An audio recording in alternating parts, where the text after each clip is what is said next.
Welcome back to the CoolFigurez channel. If you're new, then welcome. This channel is all about cool action figures, analyzing them, hunching them, taking pics of them, and of course, playing with them. If that's your sort of thing, why don't you go ahead and hit that subscribe button, and while you're at it, go ahead and hit that bell notification icon so you stay notified when I do upload new content. If you do enjoy this video or any other videos that I put out, please remember to give them a thumbs up. It really helps the channel grow. With that being said, the information on this channel is intended for adult collectors and not children.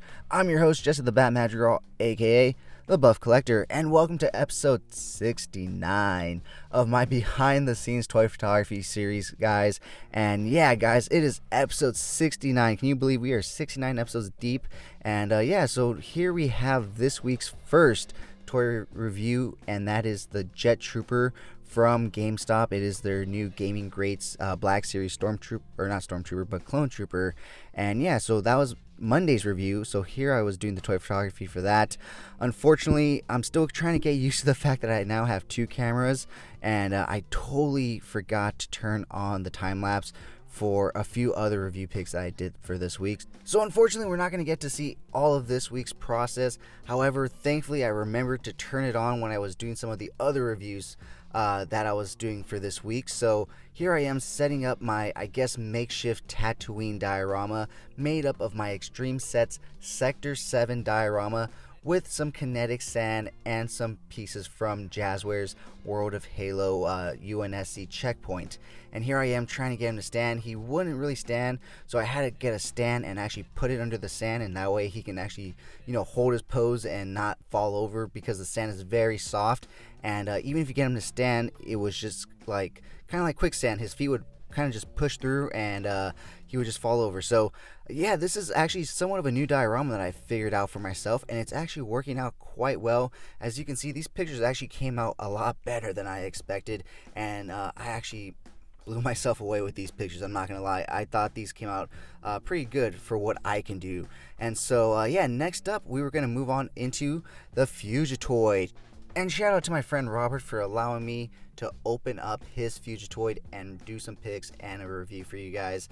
I did find this for him in my local Target, and before I gave it to him, he allowed me to open it up, take some cool pics, and do a review for you guys, which was amazing, because I just have no intentions of picking up this guy. So it was really cool for him to allow me to do that. So thank you so much, Robert. I really do appreciate it. And honestly, he's a great looking figure, just not my favorite character, so I don't need him as an action figure. But as you can see, he is a great looking figure. He photographs really well. Unfortunately, that bendy wire system for his articulation is a bit of a bitch and a half to deal with.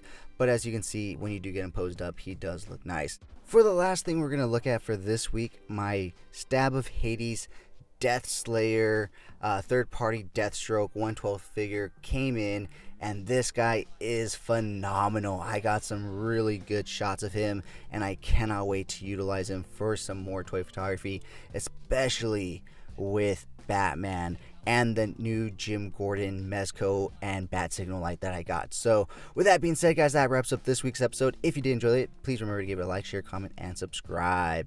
And as always, have a great fucking day. Thank you so much for sticking to the end of this video. If you enjoyed those pics, you can find the full images over on Instagram at CoolFigurez. And I do have a separate Instagram account for my more thought out, planned out, more edited pics called Epic Shots by CoolFigurez. Check it out. If you like what you see, leave me a follow there as well. And if you guys want to see the unboxing of any figures I do reviews on for this channel, go ahead and check me out over on TikTok at CoolFigurez. That's where I post all my unboxings. And join me every Sunday morning for Coffee and Toys, a weekly toy news, toy talk podcast where we will go over all the latest and great toy news, reveals, pre-orders, and so much more. If you did enjoy this video, please remember to give it a thumbs up. It really helps the channel grow. If you haven't already, please hit that subscribe button. But whether or not you're a subscriber, thank you so much for taking time out of your busy day to listen to me talk about toys. I really appreciate it. As always, I'm your host, Jesse the Bat Madrigal, aka the Buff Collector. And I'll talk to you guys in the next video. Thank you so much to this channel sponsor, CoolFigurez Store. Check them out for all your Funko Pop, anime, Pokemon card, and toy print needs. And of course, use code CoolFigurez at checkout for 10% off your order. CoolFigurez Store. Check them out, guys.